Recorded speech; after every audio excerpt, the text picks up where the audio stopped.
বাড়ির সবাই school college office বেরিয়ে গেছে তো সকাল থেকে অনেক ঝক্কি গেছে না? তাহলে নিজেকে প্যাম্পার করতে বসে পড়ুন তো নিয়ে ঠান্ডা এক গ্লাস ম্যাঙ্গো মজিতো। ও বানাতে জানেন না?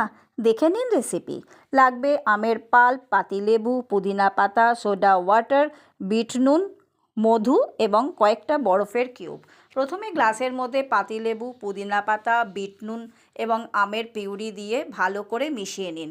আমের পিউরি বানাবেন আমের পাল্পগুলোকে ভালো করে মিক্সিতে পেস্ট করে নিয়ে ছাঁকনি দিয়ে ছেঁকে নিয়ে। এরপর এর মধ্যে দেবেন সোডা ওয়াটার এবং ফ্রিজ থেকে বের করে কয়েকটা বরফের টুকরো। এর সঙ্গে চিনি মেশাতে পারেন এবং যারা একটু হেলথ কনসাস তারা মিশিয়ে নিতে পারেন কয়েক ফোঁটা মধু।